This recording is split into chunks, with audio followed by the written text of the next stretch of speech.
Chegamos agora então à terceira parte deste mini curso de apresentação da filosofia e vamos agora falar de ideias da filosofia contemporânea.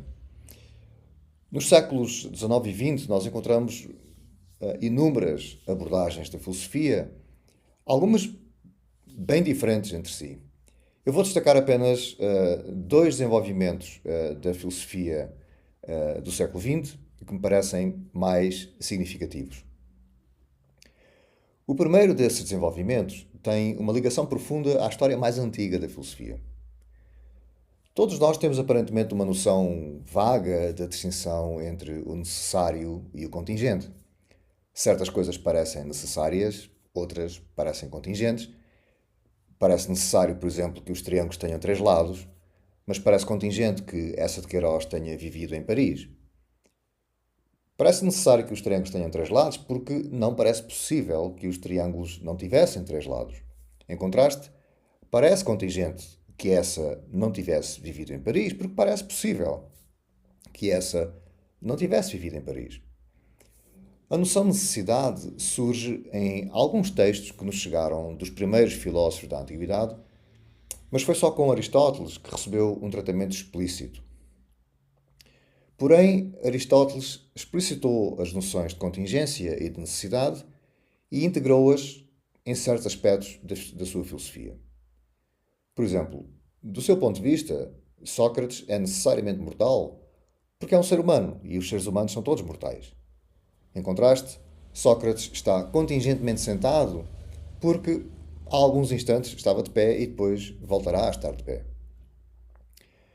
Não é uma mera coincidência que Aristóteles tenha explicitado melhor os conceitos de necessidade e contingência. É que os casos mais óbvios de necessidades são as necessidades, são as verdades da lógica e as verdades da matemática. E foi Aristóteles que descobriu a lógica. Um dos dois conceitos capitais da lógica que Aristóteles descobriu, como nós vimos, foi o conceito de validade. Ora, a validade é o que acontece quando há uma relação de necessidade entre as premissas e a conclusão de um raciocínio. Quando o raciocínio é válido, não é possível que a conclusão seja falsa quando as premissas são todas verdadeiras.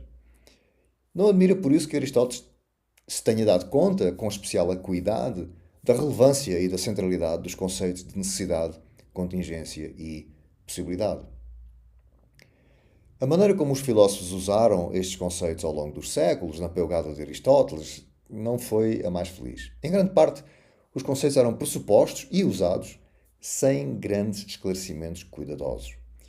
Havia apenas as ideias vagas de necessidade, de contingência e de possibilidade, e essas ideias eram postas ao serviço de várias doutrinas filosóficas, mas sem uma reflexão mais cuidadosa.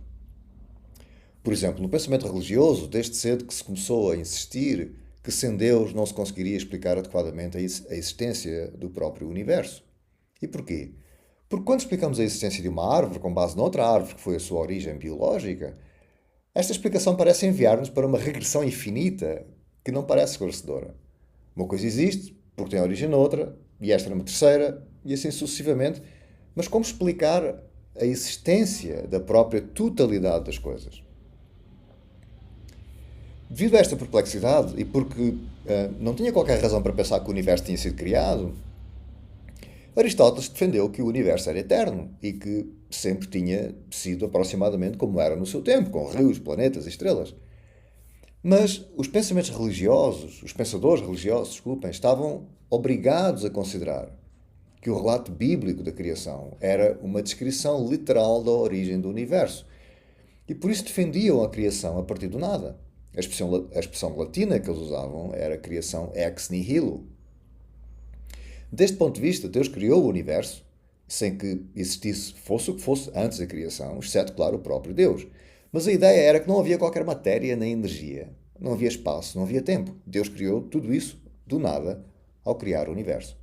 A ideia destes pensadores era que a criação ex nihilo oferecia a melhor explicação da existência do universo porque explicava a contingência, invocando a necessidade. A ideia era que o universo existe, mas poderia não ter existido.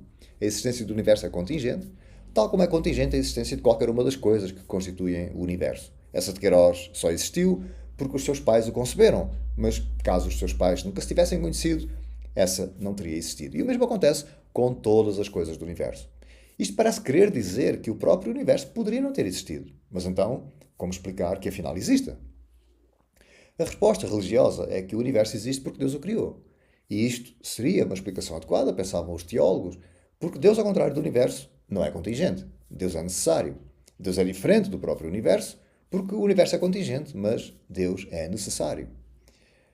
De modo que, se nos perguntarem por que razão Deus existe, a resposta é que não poderia não ter existido. Em contraste, o universo poderia não ter existido.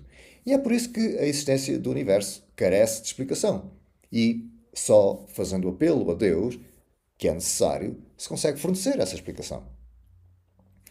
Porque os conceitos de necessidade, contingência e possibilidade nunca foram mais explícita e cuidadosamente examinados, nem os filósofos, nem os pensadores religiosos se deram conta de que usavam diferentes noções de necessidade, contingência e possibilidade em diferentes contextos, consoante fosse mais favorável às ideias que queriam defender.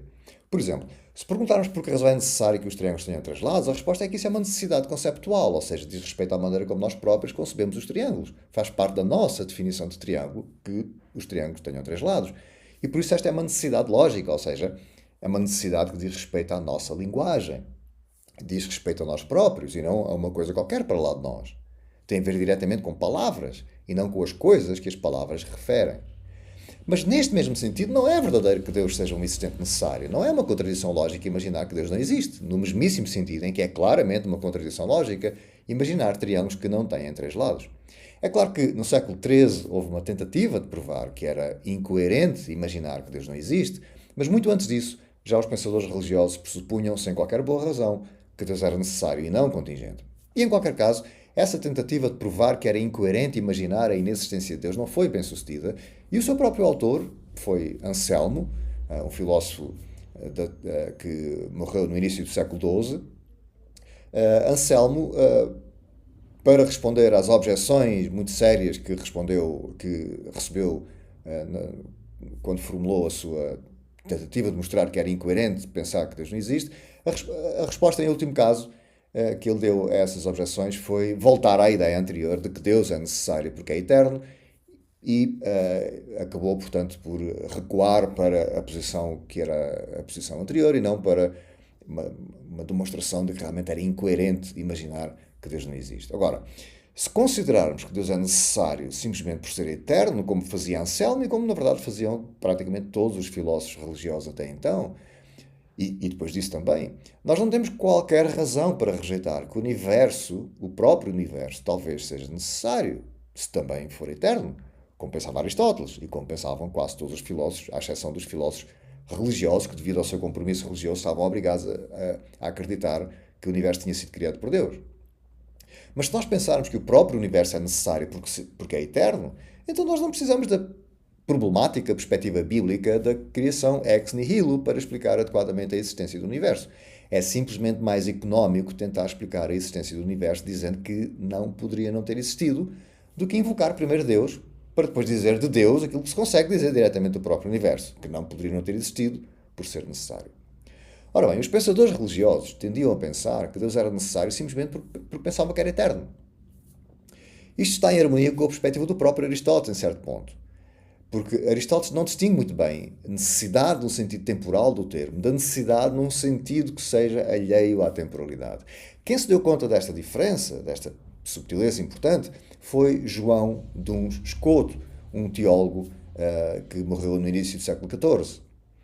Se nós imaginarmos que Deus é eterno, isto não equivale a dizer que é necessário, a menos que tenhamos uma noção apenas temporal da necessidade. Mas, nesse caso, ser eterno e ser necessário é apenas duas maneiras de falar da mesma coisa.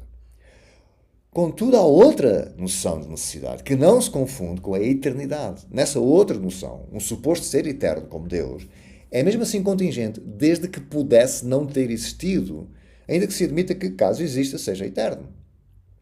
Mas nada nos impede de imaginar uma realidade alternativa em que não existe Deus, mesmo admitindo que Deus existe tal como as coisas são e é eterno. Mas os esclarecimentos de João não tiveram impacto. Os filósofos e os pensadores religiosos continuaram usando os conceitos de necessidade e contingência sem examinar bem o que afinal queriam dizer com essas noções. Quando nós chegamos ao século de David Hume, ao século XVIII, começa-se a sentir o impacto da ciência na filosofia. Num sentido mais fraco de necessidade, o que se estava descobrindo cientificamente era que certos aspectos do universo eram necessários, como a maneira como a força da gravidade, por exemplo, é exercida nos corpos. Estes fenómenos eram agora descritos em toda a sua universalidade, recorrendo, além disso, à linguagem da matemática. Num certo sentido, parecia, por isso, que se tinha conseguido chegar ao velho ideal de Aristóteles de descobrir o que é essencial ou necessário no universo, distinguindo isso daquilo que é meramente contingente. É necessário que os fenómenos ocorram como Kepler, Galileu e Newton descobriram e codificaram numa linguagem matemática, mas é contingente que uma zebra esteja a dado ponto, deitada ou de pé. Vistas as coisas desta maneira, as novas ciências pareciam estar finalmente a estabelecer, com base em provas robustas, aqueles aspectos necessários da natureza acerca dos quais Aristóteles e os outros filósofos tinham especulado. Mas não foi assim que David Hume viu as coisas. Do ponto de vista de David Hume, estes resultados científicos não diziam respeito à necessidade daqueles fenómenos, mas apenas à sua contingência. E porquê? Porque, para que esses fenómenos fossem necessários, seria preciso que conseguíssemos descobri-los com base apenas na reflexão filosófica. Mas como evidentemente não era isso que acontecia, porque as ciências eram empíricas, as ciências não estavam descobrindo os aspectos necessários dos fenómenos. A partir de David Hume, tornou-se então comum rejeitar a necessidade de qualquer afirmação, a menos que se tratasse de uma afirmação meramente baseada no próprio pensamento. Aquilo que David Hume chamou relações de ideias. Deste ponto de vista, era correto dizer que os triângulos tinham necessariamente três lados, porque isso diz respeito apenas à maneira como nós próprios definimos o conceito de triângulo, mas não era correto dizer que o fenómeno da gravidade se dá necessariamente como se descreve na teoria de Newton. Porquê? Porque só pela experiência nós descobrimos que a gravidade funciona dessa maneira. Num certo sentido, o avanço aqui era nenhum, por comparação com os pensadores religiosos anteriores a David Hume. E isto porque David Hume continuava a não distinguir cuidadosamente entre a necessidade no sentido verbal ou no sentido linguístico do termo, da necessidade que diz respeito não a nós, nem à nossa linguagem, às nossas palavras, mas antes à própria realidade. David Hume não tinha, e ninguém tem, qualquer razão para pensar que só o que conseguimos determinar por meios puramente linguísticos, que é necessário, é necessário. Pensar isto, na verdade, é arbitrário. Na verdade, é antropocêntrico. É como pensar que só o que conseguimos determinar que é verdadeiro. O mundo não é, em geral, assim tão solícito. Há inúmeras afirmações verdadeiras que nós simplesmente não sabemos se são verdadeiras ou não. Não há qualquer razão para pensar que se um dado fenómeno for necessário, nós conseguimos saber que é necessário, seja por meio do pensamento puro, seja por outro meio qualquer.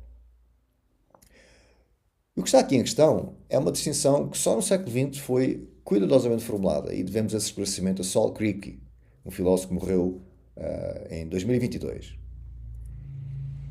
Nos anos 70 do século XX, Kripke ajudou a desenvolver uma área da lógica que diz respeito aos conceitos de necessidade e contingência.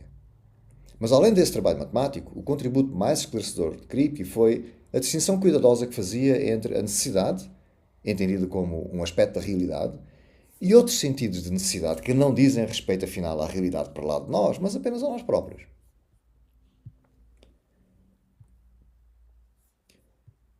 Só por si, este seria já um esclarecimento importante. Um contributo muitíssimo importante, na verdade, para o desenvolvimento da filosofia. Mas Kripke foi mais longe e provou matematicamente que a ideia de que toda a necessidade diz respeito a nós e à nossa linguagem é falsa. Nós temos hoje conhecimento de uma classe de afirmações que são demonstravelmente necessárias, mas que não resultam da linguagem. Este foi um dos mais esclarecedores desenvolvimentos da filosofia do século XX e que tem um impacto marcante em grande parte da história da filosofia, porque o necessário e o contingente têm tido uma forte presença na filosofia ao longo da sua história. Mas nesse caso em que ficamos com respeito à suposta necessidade de Deus e em que ficamos com respeito à suposta contingência do universo, tradicionalmente era comum considerar que o universo era contingente, simplesmente porque a sua existência não se estabelece por meio do pensamento puro, mas antes por via da experiência. Mas se virmos as coisas dessa maneira, Deus também deveria ser encarado como contingente, porque a sua existência não se estabelece por meio do pensamento puro, mas antes por via da experiência da fé ou de outros aspectos da experiência religiosa. E por isso, as pessoas que declaram que o universo é contingente porque com base apenas no pensamento nós não conseguimos demonstrar que existe, essas pessoas estão obrigadas a aceitar que, pelas mesmas razões, Deus também é contingente. E esta era a posição dos filósofos influenciados por David Hume, a menos que estejamos perante uma afirmação qualquer da matemática ou da lógica, uma ideia de que os triângulos têm três lados, devemos considerar contingente qualquer outra afirmação. Apesar de ser correto apontar a arbitrariedade de declarar umas coisas necessárias e outras contingentes consoante isso for mais favorável aos nossos preconceitos, não há nada de errado em considerar que Deus existe necessariamente, apesar de não conseguirmos demonstrar isso pelo pensamento puro. Afinal, se a necessidade de existência de Deus for uma necessidade genuína, diz respeito apenas a Deus e à existência de Deus, não diz respeito à maneira como nós conseguimos saber que Deus existe.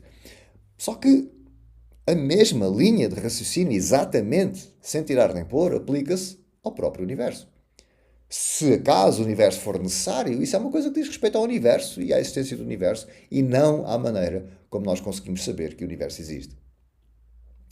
E o mesmo, na verdade, se aplica a qualquer afirmação científica cuidadosamente comprovada.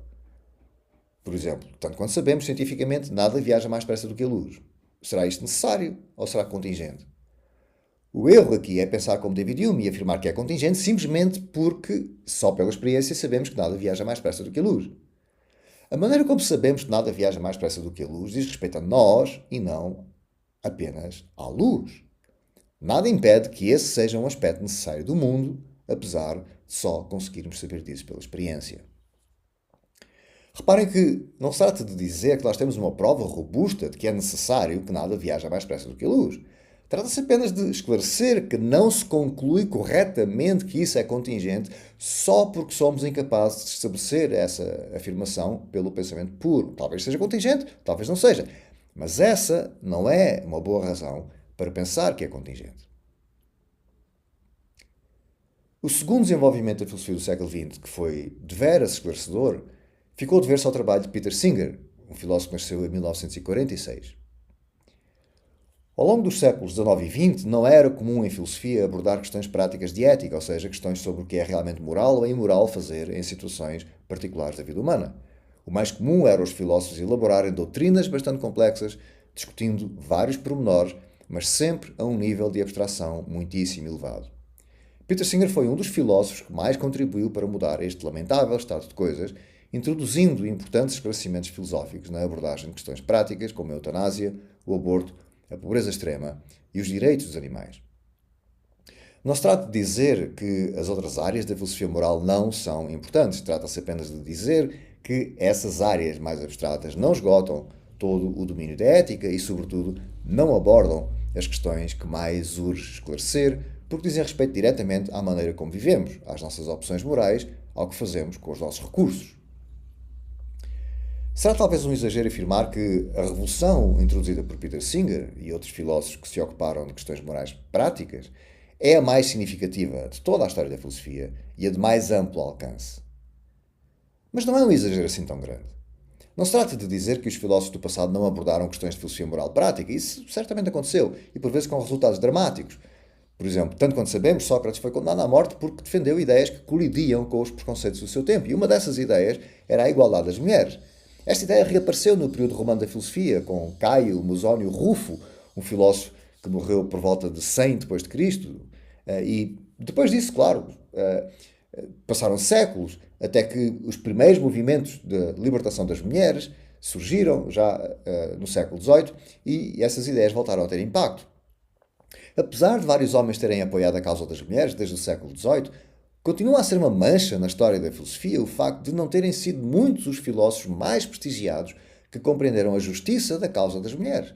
É claro, no século XIX, um visionário moral e um dos maiores reformadores políticos do seu tempo defendeu lucidamente a causa das mulheres e escreveu um livro inteiro para expor essa posição cuidadosamente. Estou falando de quem? John Stuart Mill, um filósofo já do século XIX, que morreu em 1873. Mas este homem único foi uma exceção.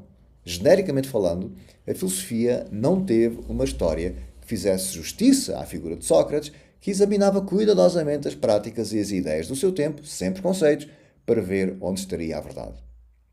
A insistência de Peter Singer em examinar cuidadosamente questões morais práticas ajudou a corrigir este aspecto nada feliz da história da filosofia.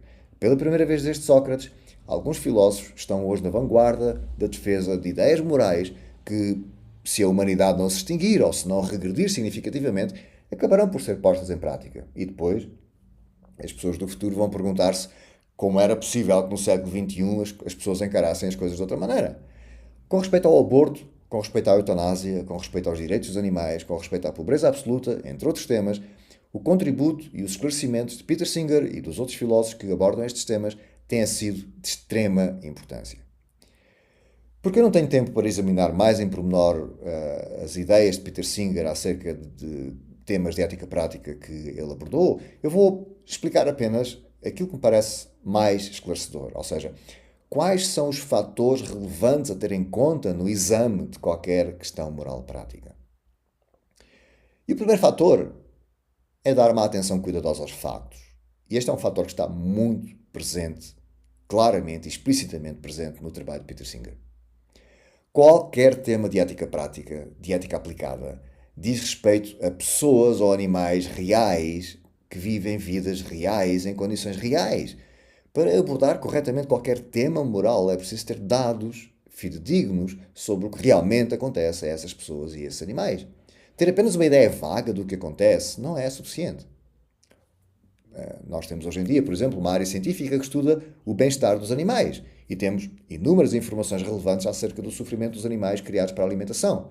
Temos, além disso, informações estatísticas sobre o número de animais criados para a alimentação.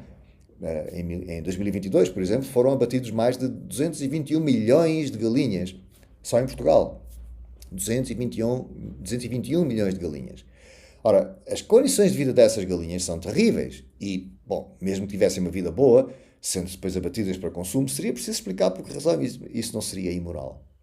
Agora, conhecer os factos relevantes ajuda a corrigir distorções na percepção que se faz do mundo. Por exemplo, em Portugal ainda há touradas. É uma prática imoral porque se trata de provocar sofrimento por mero entretenimento. Mas se nós eliminássemos as touradas, isso não seria muito significativo. Em 2023 foram usados aproximadamente 1000 touros nas touradas em Portugal. Este número é muito inferior ao número de porcos, vacas, galinhas e outros animais criados e abatidos todos os anos em Portugal para consumo. De maneira que o primeiro fator importante no exame responsável de questões morais é procurar cuidadosamente os factos relevantes com base em fontes fidedignas. Ler jornais e ver televisão, nada praticamente nos diz de relevante acerca do que acontece no mundo, porque as notícias não são transmitidas em função do seu significado estatístico, mas apenas em função do seu valor de mercado, ou seja, em função do que mais chama a atenção para alimentar comercialmente os meios de comunicação. Quem quiser examinar responsavelmente qualquer questão moral tem primeiro de procurar saber como é exatamente a realidade, em vez de imaginar ingenuamente que o mundo é realmente como lhe parece que é, por via da sua experiência de ver televisão e ler jornais. O segundo fator importante é ter em mente que o exame responsável de questões morais não é uma questão de aplicar cegamente ideias muito gerais, como por exemplo a ideia de que a vida é sagrada. Quanto mais geral for uma ideia moral, mais fácil é dar-lhe a interpretação que quisermos para dar uma aparência de sustentação aos nossos preconceitos. O exame genuinamente moral das coisas tem como principal preocupação a análise dos fatores moralmente relevantes de cada caso particular e não a aplicação abusiva de ideias muito gerais. O conhecimento moral não é uma questão de sabermos já quais são as ideias muito gerais, para depois ser só uma questão de aplicá-las a cada caso particular. Na verdade, as coisas são exatamente ao contrário. Nós precisamos primeiro de examinar cada caso particular nos seus próprios termos para determinarmos o que nesse caso é melhor fazer, ou pelo menos menos mau. Por exemplo, imagine-se que uma pessoa se opõe à eutanásia porque considera que é sempre imoral matar uma pessoa inocente. Esta é uma péssima razão para defender isso, porque seria preciso mostrar, primeiro, que é realmente sempre imoral matar uma pessoa inocente. Mas como é que nós vamos conseguir descobrir isso? É muito mais fácil descobrir que a legalização da eutanásia permite a pessoas em situações terríveis contar com a ajuda médica que lhes permite morrer sem um sofrimento atroz. Este facto fala por si. Seria preciso ter uma prova qualquer extremamente robusta para insistir que esse sofrimento é irrelevante. Para a pessoa que sofre, não é irrelevante. Invocar princípios abstratos para fazer as pessoas sofrer não é uma postura moral. Na verdade, é uma postura imoral. A vida moral não é uma questão de insistir em princípios abstratos, desconsiderando a vida real de quem é diretamente afetado por esses princípios. Isto conduz-nos ao terceiro fator crucial. Tomar boas decisões na vida moral é uma questão de pesar cuidadosamente vantagens e desvantagens. Em praticamente tudo há vantagens e desvantagens. A questão é pesá-las cuidadosamente e ver para que lado cai a balança. A eutanásia tem desvantagens. Mas isso por si é irrelevante. Andar de carro também tem desvantagens. E andar a pé também tem desvantagens. O primeiro ponto, a primeira exigência é comparar cuidadosamente as desvantagens mais significativas de eutanásia, por exemplo, com as vantagens mais significativas para tentar determinar o que é mais relevante. O segundo ponto, a segunda exigência, é estudar o que se conseguirá fazer para colmatar ou diminuir as desvantagens mais significativas, ou algumas delas. A vantagem da eutanásia, continuando com este exemplo, é dar uma saída sem sofrimento a uma pessoa que enfrenta uma condição terrível. As desvantagens são apenas previsões sem bases. Talvez o Estado comece a usar a eutanásia para matar os indesejáveis, ou talvez os médicos andem há décadas com vontade de matar os velhinhos e possam começar a fazer isso com a legalização da eutanásia. Seria preciso ter provas robustas de que essas e outras previsões assustadoras têm alguma probabilidade relevante de ocorrer. Com suficiente má-fé, conseguimos fazer previsões assustadoras quanto a tudo. Não é assim que se aborda responsavelmente questões morais.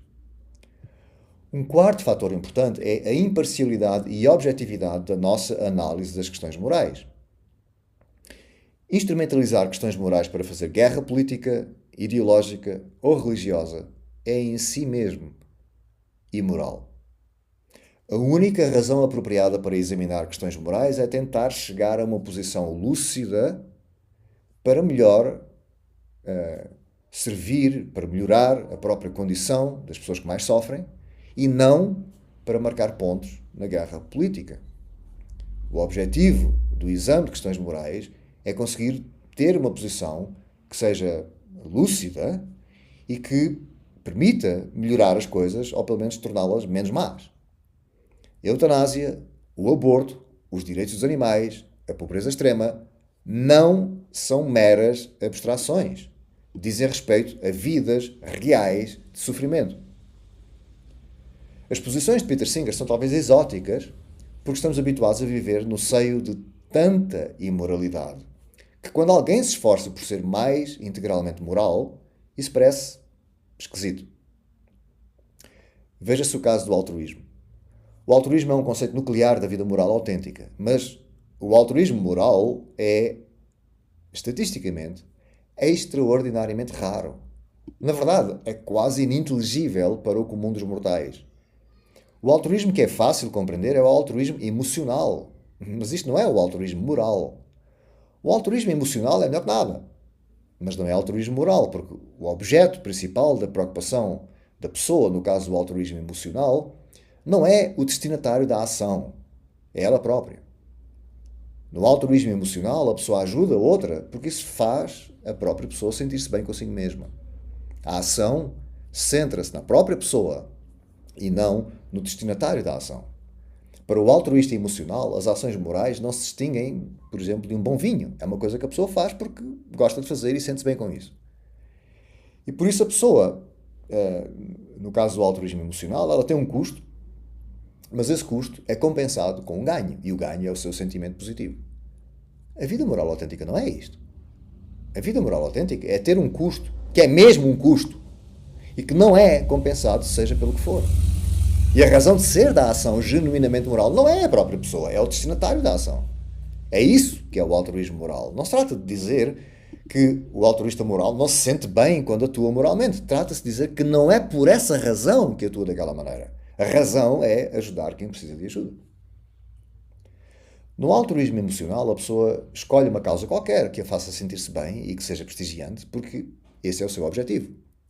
No altruísmo moral, em contraste, o objetivo é ajudar quem precisa de ajuda e por isso começamos por perguntar quais são as maneiras mais eficazes de usar os nossos recursos para fazer o maior bem. Para voltar ao exemplo das touradas, talvez seja mais prestigiante e politicamente mais impactante militar contra as touradas, fazer manifestações na rua, aparecer na televisão e dedicar uma parte do nosso tempo ao ativismo político contra as touradas. Mas o impacto positivo de nos tornarmos silenciosamente veganos é muitíssimo superior. E claro, nada nos impede de fazer as duas coisas ao mesmo tempo. É importante também compreender que a vida moral não é preto e branco. Depende, crucialmente, do contexto em que vivemos. Vejamos o caso de não consumir produtos de origem animal. Nos países mais desenvolvidos, em quase todos os contextos, a opção vegana ou vegetariana é só uma questão de comprar coisas diferentes no supermercado. É só uma questão de optar pelas alternativas veganas ou vegetarianas do restaurante. Não dá mais trabalho, não é mais caro, nada existe de especial da nossa parte, exceto uma simples escolha. Mas há contextos em que as coisas não são assim. Em sociedades tradicionais, com economias precárias, algumas pessoas dependem diretamente dos animais que criam para consumo. Do facto de ser uma obrigação moral ser vegano em alguns contextos, não se infere corretamente que é uma obrigação moral em qualquer contexto. Depende do contexto. E depende em que medida? Bom, depende de pesar honestamente as vantagens e desvantagens. A desvantagem de ser vegano numa sociedade desenvolvida qual é? Bom, zero, quase zero. Mas a desvantagem numa sociedade tradicional talvez seja a fome ou a desnutrição e o sofrimento daquelas pessoas. Importa também compreender a tendência humana para a justificação espúria. Aquilo popularmente se chama desculpas esfarrapadas ou desculpas de mal pagador. Chama-se também por vezes a isso inferência retrógrada em lógica informal. Raciocinar corretamente é uma questão de tentar descobrir a conclusão relevante a que conduzem os dados recolhidos. Na inferência retrógrada faz-se ao contrário. A pessoa começa já com uma conclusão que quer defender e depois procura, seja o que for, a que consegue deitar mão para dar uma aparência de justificação espúria à sua posição. E é isto que eu quero dizer com justificação espúria. A verdadeira razão que leva a pessoa a defender uma certa prática ou a opor-se a uma certa prática é o seu interesse egoísta nisso, ou o seu interesse político, ou o seu interesse religioso, ou ideológico, ou o que seja. O interesse da pessoa não é genuinamente moral. Mas para parecer que o seu interesse é moral, a pessoa vai procurar justificações que não denunciem os seus verdadeiros motivos e que pareçam ao mesmo tempo militar a favor daquilo que ela quer. Esta prática em si é imoral, mas sabemos hoje, pelos estudos de psicologia moral, que é de facto muitíssimo comum. Na verdade, curiosamente, sabemos que quanto menos morais são as pessoas, mais tendem a usar justificações espúrias tão boas, aos seus próprios olhos, claro, que elas consideram-se mais morais do que a maioria. Em contraste, quando as pessoas são mais genuinamente morais, elas não se consideram moralmente superiores aos outros. Pensam que são apenas seres humanos com uma decência comum e que tentam fazer o melhor. Procurar justificações espúrias é em si imoral, mas, infelizmente, muitíssimo comum. Agora, o que importa compreender é que, ao longo da história, não faltaram as justificações espúrias para sustentar as práticas mais imorais que, infelizmente, sempre acompanharam a humanidade. Ao contrário de Sócrates, Aristóteles, por exemplo, defendia que as mulheres eram moralmente inferiores aos homens, como se fossem crianças. Tal como defendia também a inferioridade moral dos escravos. Ainda que no caso dos escravos ele revela algumas hesitações ao refletir acerca da amizade que um homem livre pode ter com um escravo. E, presumivelmente, estas hesitações mostram que Aristóteles estaria, talvez, pensando em casos específicos da sua vida. Talvez ele tivesse alguns escravos com os quais tivesse formado amizade.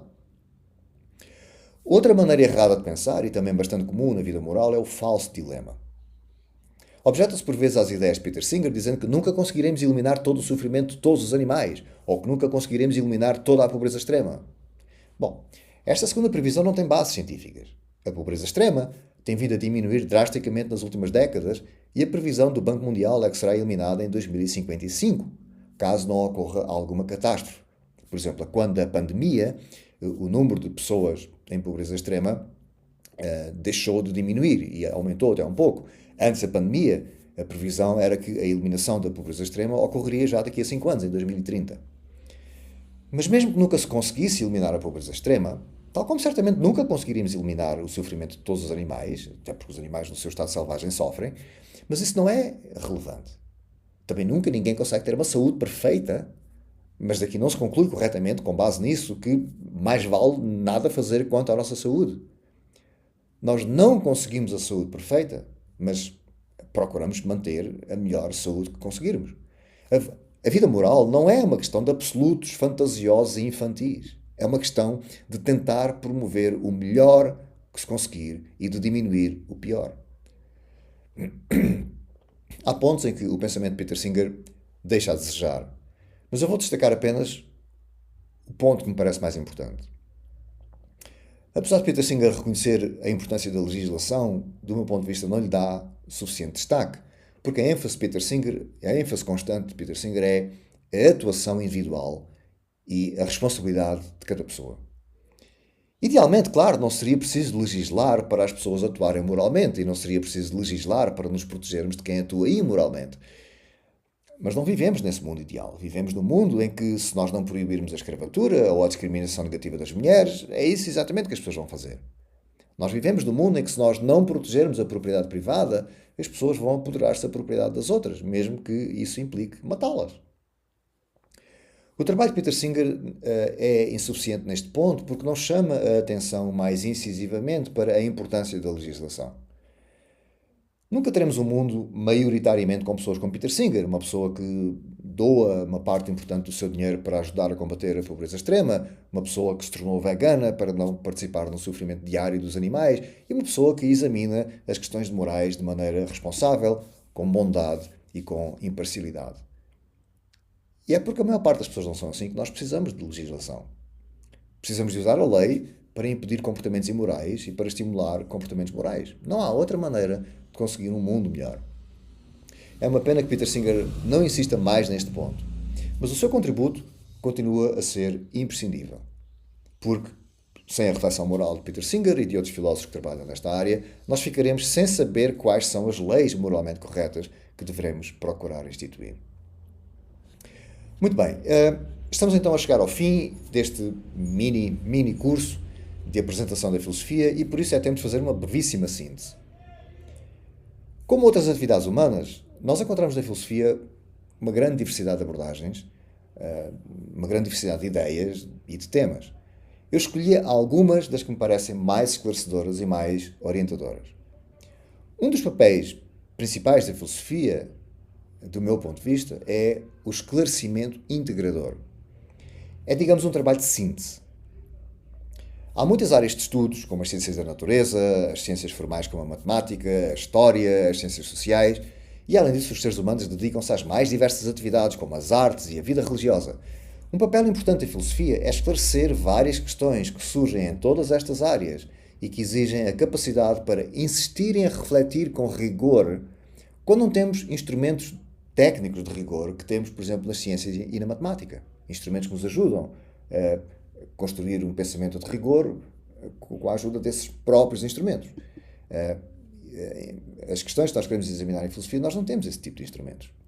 E aí a reação mais normal das pessoas, dos próprios cientistas, dos artistas, das pessoas religiosas, é pensar que uma vez que nós não temos uma maneira de provar matematicamente ou cientificamente uma coisa qualquer, então tudo vale e é tudo uma questão de opiniões subjetivas. A aposta da filosofia é que, mesmo nesses casos, não é uma questão de vale tudo e não é uma questão de ter apenas opiniões subjetivas. É uma questão de tentar esclarecer as coisas de maneira que seja construtiva e de maneira que seja produtiva de progresso.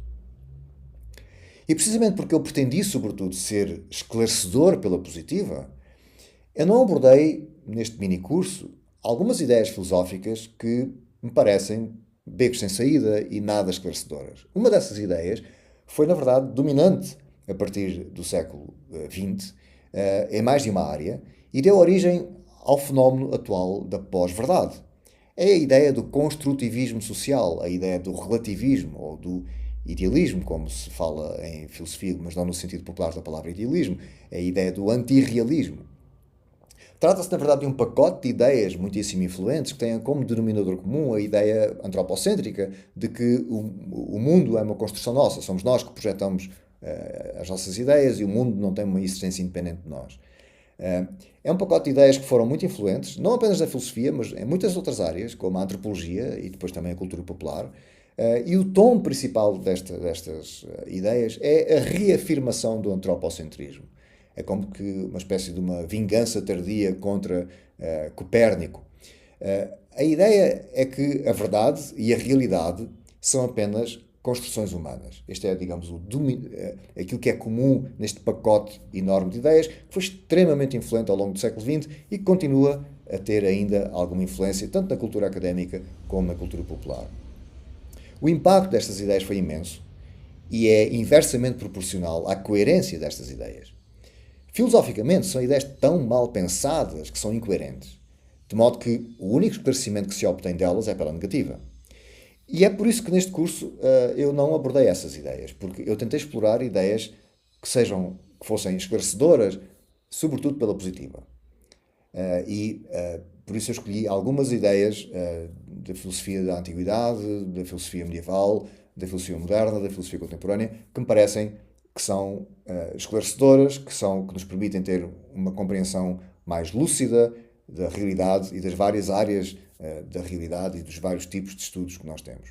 Então espero que tenham gostado deste mini-curso, que seja um convite para procurarem mais informação acerca da filosofia e muito obrigado pela vossa atenção e vemo-nos noutra oportunidade.